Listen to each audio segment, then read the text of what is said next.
I now look to Gideon Levy to close the case for the proposition. Hear, hear.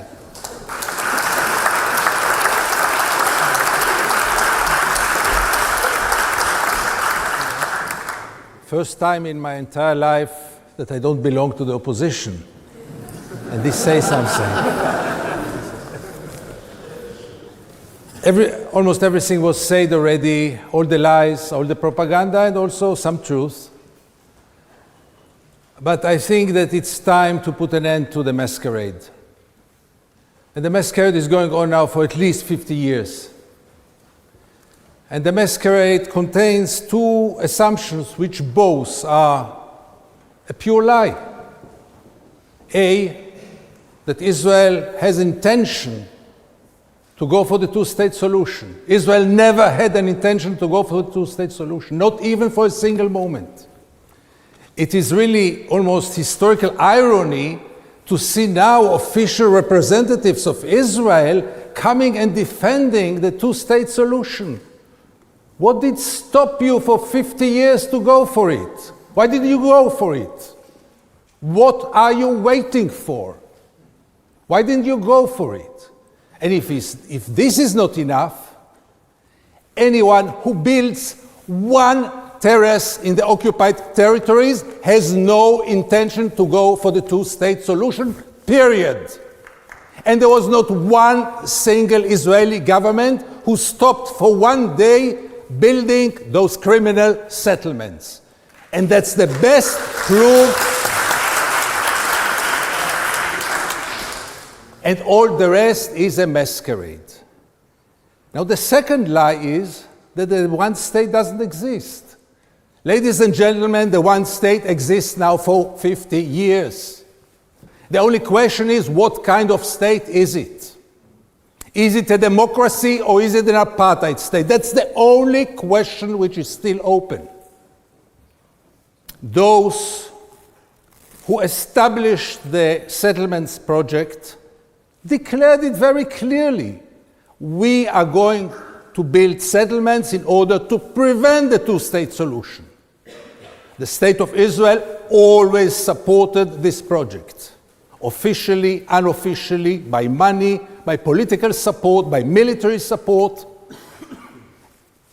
Israel, entire Israel, not only the settlers, is part of the settlement project. And the settlement project has one goal: to prevent the two-state solution. That's the only goal of the settlement project.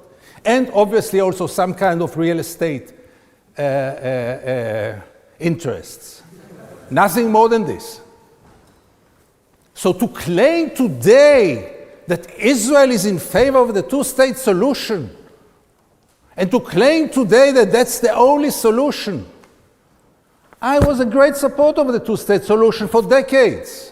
Many of your arguments here were my arguments for decades. By the way, in those years, you were perceived as a traitor to be in support of the two-state solution. All those who speak now about two-state solution 20 years ago say the two-state solution is Auschwitz borders.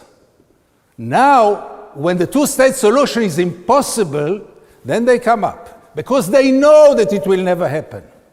Now they come up, even Netanyahu can say two-state solution, why not? Even most of the Israelis will say it in polls, why not?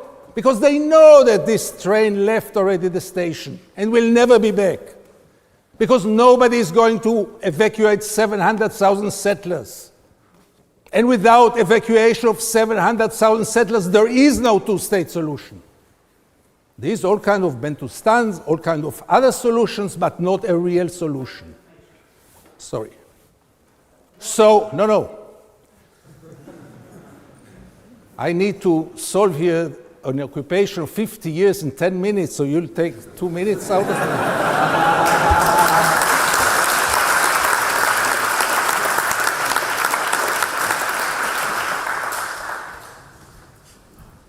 Guys, it's not about peace. It's not about symmetria. There is no symmetria. Forget about symmetria. Don't speak about symmetria, because there is no symmetria. I would even suggest that there is no conflict. Was there a French-Algerian conflict, there was a brutal French occupation in Algeria, which came to its end. And there is no Israeli-Palestinian conflict. There is a brutal Israeli occupation which must come to its end one way or the other. One way was the two-state solution. One way was the two-state solution. It's a fair solution. Israel did anything possible to destroy it in an irreversible way. And now we are left only with the other alternative. There is no third way. And the one state is now 50 years old. In the front of it, there is a democracy for the Jewish citizens of Israel, with many cracks. And now with our new elected defense minister, we'll have even more cracks, but we can still claim democracy. The second regime is to our Palestinian citizens, to what we call the Israeli Arabs, who gain some kind of civil rights, but are discriminated systematically. And in our backyard, in our dark backyard, there is a regime which is today by far one of the most cruel, brutal tyrannies on earth, not less than this, and I know what I say because I cover it for 40 years. And this regime cannot be defined but as an apartheid. Two peoples live on one piece of land. One people has all the rights in the world, and I'm talking now only about the occupied territories. Two peoples share one piece of land there. One people has all the rights in the world. The other people has no rights whatsoever. It looks like apartheid. It talks like apartheid. It is apartheid. And nobody can contradict it. Nobody who had been there. Nobody who is fair enough to look, go to the Jordan Valley, see the prosperity in the settlements, and then go and see the Palestinians who live there without electricity, without water, without any rights. And then tell me if it's apartheid, or you might invent it another title. This must come to its end. And not until the Israelis will be ready for it, and not until the Israelis will overcome all their fears and complexes and memories. This must come to its end because it's now a third generation of Palestinians who live under it, and this is unacceptable in the 21st century. And the only way to end it is to start to speak about equal rights. Because the settlers won. And the settlement project, as criminal as it is, not recognized by one state in the world, including Micronesia, the settlement project won in terms of quantity. 700,000 settlers, as I said, irreversible. So now we have to discuss what is the alternative. And the alternative is a new discourse of equal rights. And then I want to hear from Israel, what is the answer of Israel? Why not equal rights? Because we are the chosen people? Because God promised us something? Because we are better? Because we deserve more? What reason can an Israeli official give to lack of equal rights on this piece of land? And we have to get to the core of it. And the core of it is equality. Not peace, but equality. And the day that the Israelis will realize and recognize that the Palestinians have exactly the same rights as they, but exactly until the last inch, this will be the day that things will be solved. And then all those descriptions of civil war and this anarchy and Ireland and the one state will not work, try them. Give them equal rights, first of all. And you know what? By the end of the day, nobody can guarantee anything. Nobody can guarantee anything, sure not. But when I steal your car, I am not in a position to put conditions for returning the car. First of all, return the car. And the only way to return the car is now giving equal rights to the Palestinians. And the last sentence.